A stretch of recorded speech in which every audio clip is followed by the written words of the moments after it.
नमस्ते दोस्तों, आज हम बात करेंगे गरीब लड़की का इंटरव्यू। एक दिन किसी कार्यवश जतिन को लखनऊ जाना पड़ा। अपने ऑफिस से लौटते हुए आशा को लेकर मैं आशा के घर पहुंचा। रास्ते भर आशा बहुत प्रसन्न दिखाई दी। बात उन दिनों की है जब मेरी नियुक्ति एक अच्छी कंपनी में एक अच्छे पैकेज के साथ हुई थी और मैं कंपनी के गेस्ट हाउस में रह रहा था। दिल्ली में वैसे भी मकान ढूंढने में थोड़ा वक्त तो लगता ही है। एक दिन शाम को लगभग 7 बजे मेरे पास एक लड़की का फोन आया। सर, मैं आशा बोल रही हूँ। मैं आपसे आज ही मिलना चाहती हूँ। आप थोड़ा समय दे सकते हैं? मैं अगर आज आपसे नहीं मिली तो बहुत देर हो जाएगी। मैंने हाँ भर दी और उसे आधे घंटे बाद किसी समय आने के लिए कह दिया। 8 बजे आशा मेरे पास गेस्ट हाउस के रूम में थी। सर, मैं आपकी कंपनी में एक जूनियर ऑफिसर के पद के लिए इंटरव्यू दे चुकी हूँ। अभी इस विषय में निर्णय लिया नहीं गया है। मेरे घर के हालत अच्छे नहीं है। मेरे पिता का निधन मेरे बचपन में ही हो गया था। माँ ने मुझे बड़ी कठिनाई से के साथ पाला है और मैं ही उनका एकमात्र सहारा हूँ। कहकर वह भावुक हो गए और उसकी आंखों से आंसू छलक आए। मैं उसी भावना से भरी बातचीत से प्रभावित हो चुका था। उसकी सुंदरता पर मैं मुग्ध हो गया था। मेरी उम्र उन दिनों लगभग 30 की रही होगी और मैं अविवाहित भी था। दूसरे ही दिन आशा का बायोडेटा मैंने अपने ऑफिस में मंगा लिया, लेकिन उसकी प्रतिभा के आधार पर उसका चयन हो चुका था। आशा को तो यही लगा कि उसका चयन मेरी वजह से हुआ है। आशा का प्लेसमेंट मेरे ही विभाग में हो गया। उसकी नज़दीकियाँ जैसे जैसे बढ़ती गई, मुझे वह और भी अच्छी लगने लगी। अब तो वह बगैर किसी पूर्व सूचना के साधिकार गेस्ट हाउस में मेरे कमरे में आने लगी थी। कभी चाय पर तो कभी डिनर पर उसका साथ मुझे भागने लगा था। हम दोनों की नज़दीकियाँ जगह जाहिर न होते हुए भी ऑफिस के कर्मचारियों को मन ही मन रखती थी। हम दोनों ने दफ्तर में पूरी सतर्कता रखी थी, लेकिन जब वह गेस्ट हाउस में मेरे रूम में होती थी तो हमें पूरी स्वतंत्रता होती थी। लेकिन दैहिक संबंध की दिशा में न बढ़कर हम लोग अपने प्यार का इजहार एक दूसरे की पीठ थपथपाकर अफसोस कर लिया करते थे। कभी चुंबन और आलिंगन से हम दोनों ने एक दूसरे को प्यार नहीं किया था। हाँ, अपनी कल्पना में मैं उसे कई बार सुन चुका था। अचानक आशा का ट्रांसफर इलाहाबाद हो गया। फिर हम दोनों एक दूसरे के संपर्क में नहीं रहे। दूरी साह बढ़ा देती है, लेकिन मैं अपने मन को अक्सर समझता था कि इसके बारे में ज़्यादा मत सोचो। फिर वक्त गुजरता गया और आशा की यादें धीरे धीरे धुंधली पड़ती गई। आशा से 20 साल गुजर चुके थे। मेरा विवाह हो चुका था। मेरी पत्नी मधु बहुत सुंदर और सुशील है और वह सही मायने में एक सफल गृहिणी है। शादी हुई अभी कुछ ही समय हुआ था, इसलिए संतान के विषय में मैंने और मेरी पत्नी ने कोई जल्दबाजी न करने का फैसला किया हुआ था। अभी तो हम एक दूसरे का साथ सहयोग करने चाहते थे। मेरी नौकरी दिल्ली में ही जारी थी। एक दिन एक पेस्ट्री की दुकान पर मैं पेस्ट्री लेने के लिए रुका था, तभी पीछे से आई एक महिला के स्वर ने मुझे चौंका दिया। सर, नमस्ते। आपने मुझे पहचाना? मैं मुड़ा, फिर से मुड़ा तो देखा आशा खड़ी थी। नमस्ते, तुम्हारी याददाश्त की प्रशंसा करनी होगी। इतने अरसे बाद मिली हो और मुझे तुरंत पहचान भी लिया, मैंने कहा। उसके साथ बिताए दिनों की स्मृति मस्तिष्क में पुनः जागृत हो चुकी थी। इतने अरसे बाद भी उसे देखकर मुझे लगा कि अभी भी उसकी सुंदरता बरकरार है। इतने दिनों बाद दिल्ली कब आए? मैं यही आ गई हूँ और यही जॉब कर रही हूँ। आज घर के लिए कुछ पेस्ट्री वगैरह लेने हुए हैं। मेरे हस्बैंड और सास दोनों को पेस्ट्री बहुत अच्छी लगती है। जो कुछ तुमने पैक कराया है उसका पेमेंट मैं अपने सामान के साथ कर दूंगा। कहते हुए मैंने काउंटर पर पैसे दे दिए। आशा नानुकर करती रही। मैंने आशा की पीठ सहलाते हुए कहा, तुम मेरे साथ ही चलो, मैं तुम्हें ड्रॉप भी कर दूंगा और तुम्हारे घर के लोगों से मिल भी लूँगा। थोड़ी ही देर में मैं आशा के घर पहुंच गया। आशा ने रास्ते में बताया कि उसके पति का नाम जतीन है, उनका अपना बिजनेस है, विवाह 3 वर्ष पूर्व हुआ था, अभी उनकी कोई संतान नहीं हुई है। आशा की सास ने घर का मुख्य द्वार खोलते हुए मेरा स्वागत किया। आशा ने मेरा परिचय कराया। मम्मी जी, ये श्रीकांत है। 10 साल पहले मैं इनके दफ्तर में ही काम करती थी। इन्होंने मेरी बहुत सहायता की थी, बहुत अपनापन दिया था।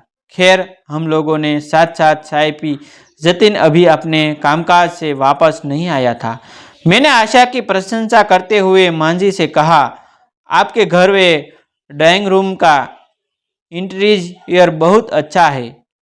मांझी ने कहा, यह सब तो आशा का कमाल है। आशा को घर सजाने का बहुत शौक है।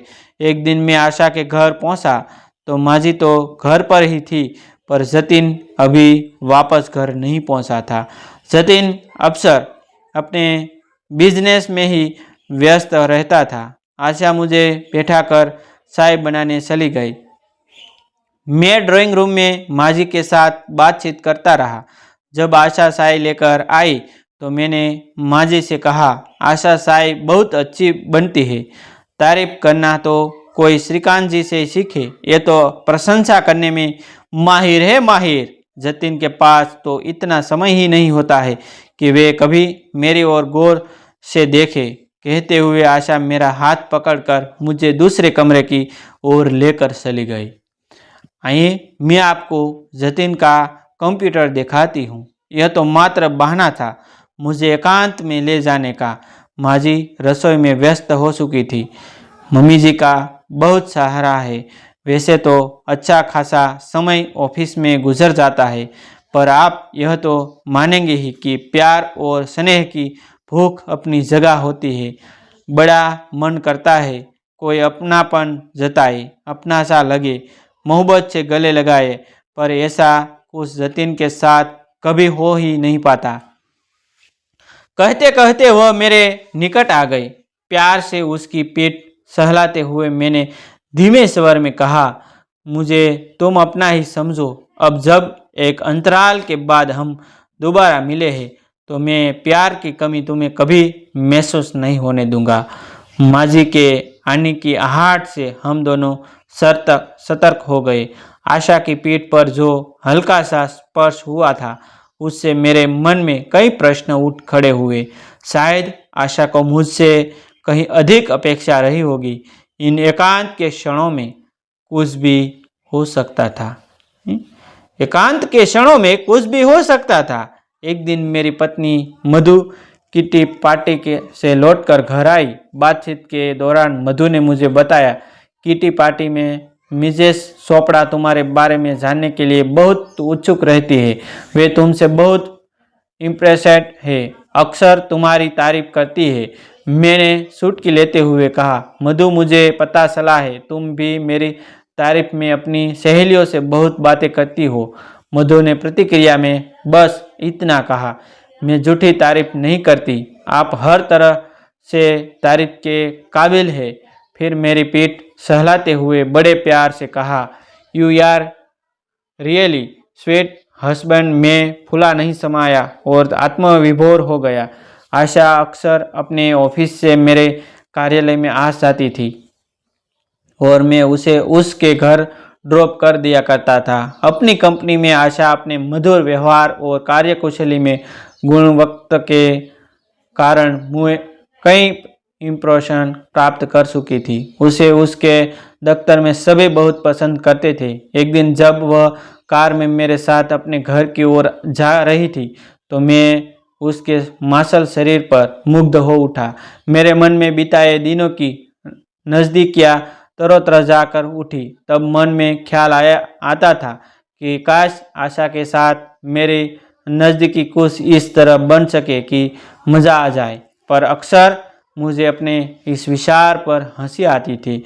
आशा जैसी लड़की का निकट होना एक संयोग की ही बात थी। कार में आशा को मेरा एकटक उसे देखना अच्छा भी लगता था, लेकिन मेरी नैतिकता इस वासना की चिंगारी को ठंडा कर देती थी।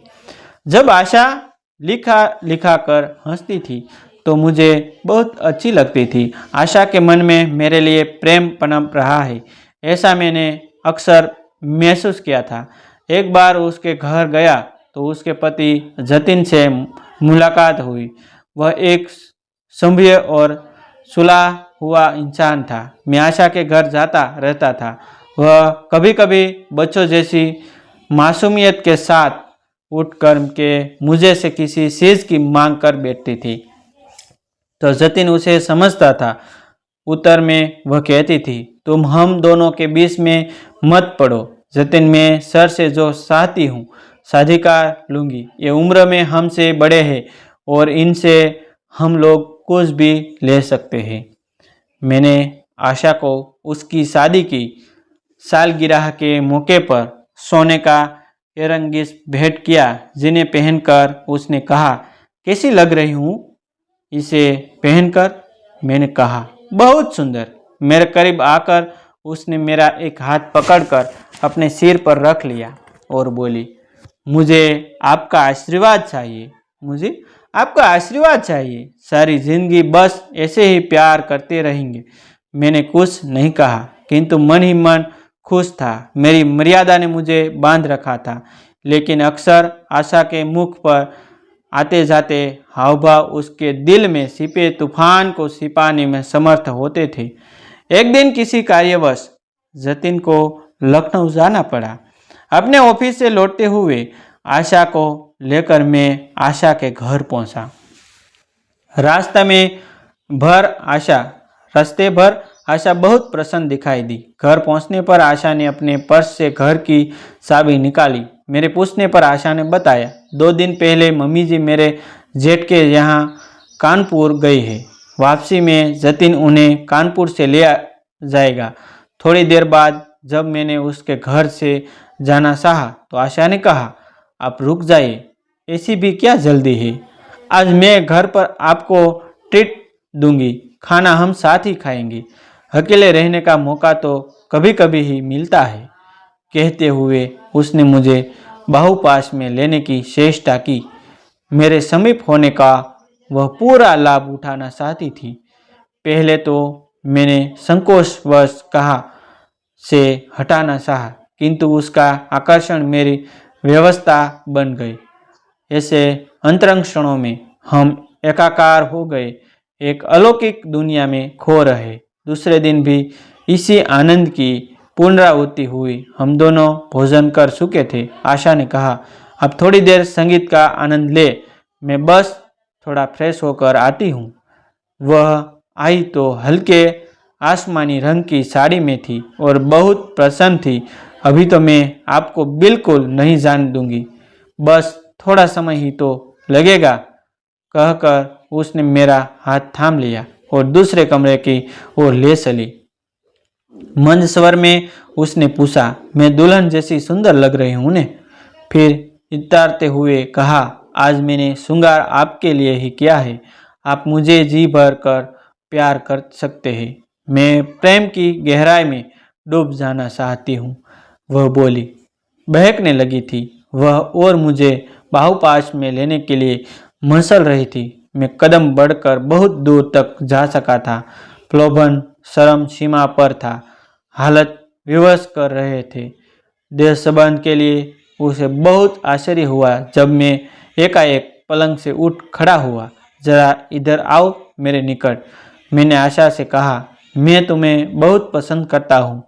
तुम्हारे व्यक्तित्व में कई अच्छी बातें हैं, लेकिन जो प्रेम तुम मुझ में ढूंढने का प्रयास कर रही हो वह जतिन के हृदय में भी हिलोरे मार रहे हैं। नदी को जानने के लिए गहराई में उतरना पड़ता है। किनारे पर खड़े होकर नदी की गहराई पता नहीं चलती है। तुम्हारा समर्पण और सानिध्य केवल जतिन के लिए है। केवल जतिन के लिए है। वह सब जो आसानी से उपलब्ध है उसे कोई इतनी आसानी से ठुकरा सकता है, ऐसा आशा ने कभी सोचा ना था। थोड़ी देर वह चुप रही, फिर उसने बहुत भावुक होकर कहा, आज की इस निकटता ने हमारे संबंधों को एक नया अर्थ दिया है। यह आपने सिद्ध कर दिया है। आपने मेरी नज़दीकी से कोई लाभ नहीं उठाना चाहा। जो पवित्र प्रेम और सम्मान आपने मुझे दिया है उसे मैं जिंदगी भर याद रखूंगी। आप हमारे घर जाते जाते अवश्य रहेंगे। आपको कभी अभी भी रोकने की मेरी चाहत है, लेकिन जाने का निश्चय आप कर चुके हैं। लौटते वक्त मैं सोच रहा था कि एक सुंदर लड़की का रूप मेरी रूह में समा चुका है। वह भी मुझे पसंद करती है, लेकिन हमारी सोच के तरीके बदल चुके हैं। सबसे अधिक प्रसन्नता मुझे इस बात की थी कि मैंने अपनी पत्नी के विश्वास को कोई चोट नहीं पहुंचाई थी। हमारा अपने अपने हिस्से का जो प्यार होता है, हमें उसी पर गर्व महसूस करना चाहिए। और ऐसी न्यू जीवन उपयोगी वीडियो देखने के लिए हमारा चैनल आप सब्सक्राइब कर लीजिए। जो आपको जीवन में कुछ नया करने के लिए हमारा चैनल आपको अवश्य प्रेरित करता रहेगा। थैंक यू दोस्तों, हम भी मिलते हैं एक न्यू वीडियो के साथ, एक न्यू स्टोरी के साथ। तब तक बनिए रहिए हमारे चैनल के साथ। Thank you.